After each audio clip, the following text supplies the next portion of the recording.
if I want to go out there.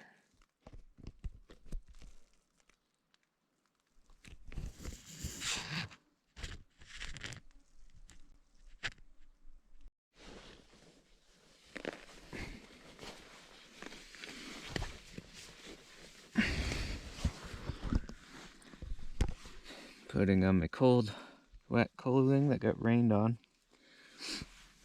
before I get out and doing everything. I even packed up my stuff.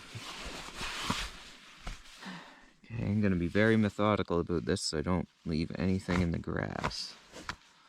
And whenever I get the chance, I'm gonna dry out and change into something cleaner. Maybe even when the sun comes out later, maybe go somewhere where I can dip in some water or something. Because I'm covered in dead midges and who knows what else.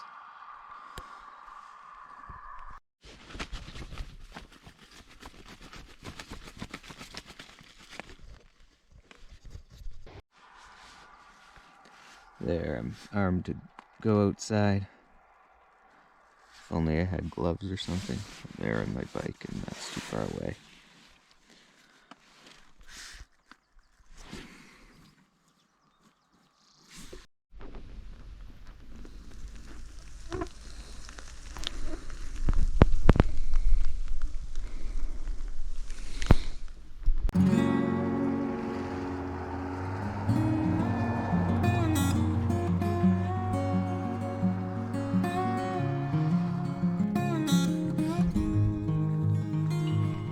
Despite my promise to myself, I still rushed out of there, and I won't be satisfied till later in the day when I've checked all my stuff to see if I didn't leave anything. But I'm pretty sure I didn't leave anything. I think I'm out of the midges now, pretty much. I mean, there's some after me, but...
More clegs.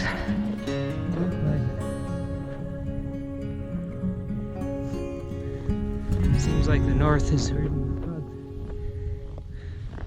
Just like home. So I'm on my way to Tongue today. I'm sopping wet. I've got to stop to dry some stuff out, clean myself up. My shoes are just, they're squishing as I pedal.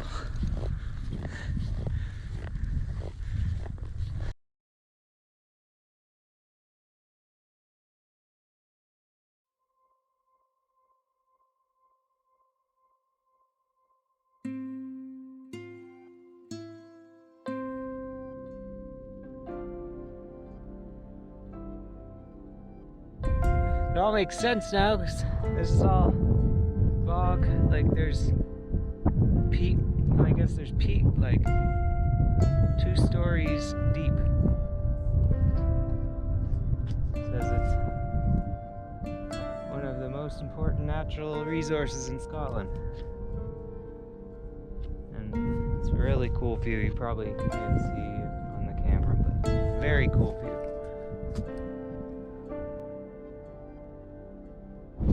So I was just in an ethically questionable situation. I don't even know if I should talk about it, because it's both disgusting and sad, but hilarious at the same time.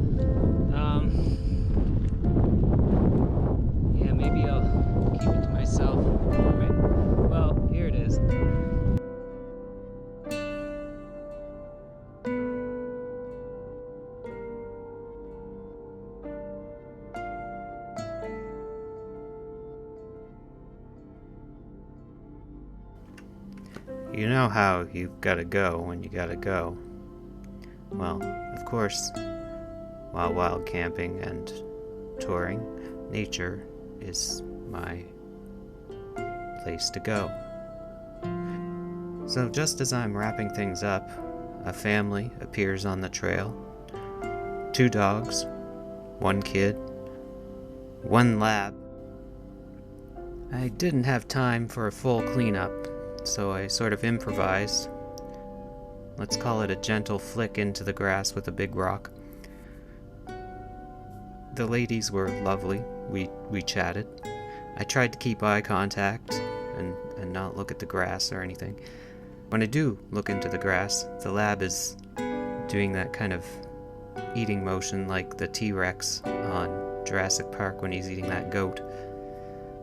And then when he comes out, there's a little something on his nose. Something I recognize intimately.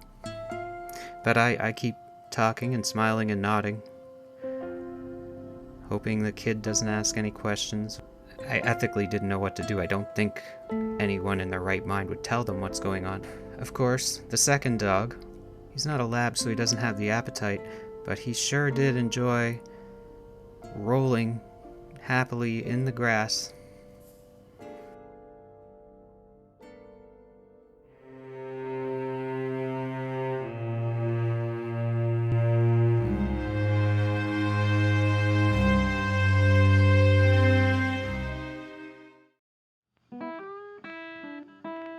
I decided not to do the full 500 of the NC500. I was planning to keep going, maybe even stop at John Groat's and do the Joggle, the John Groat's to Land's End tour of the UK, but something shifted.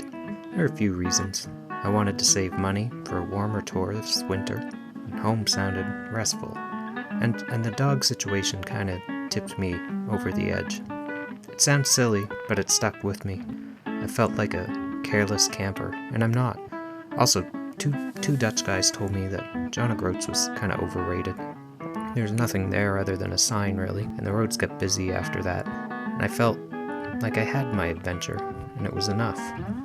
So, next episode, will be my final stretch to Thurso, and then a train ticket to Edinburgh, and airport, and then home.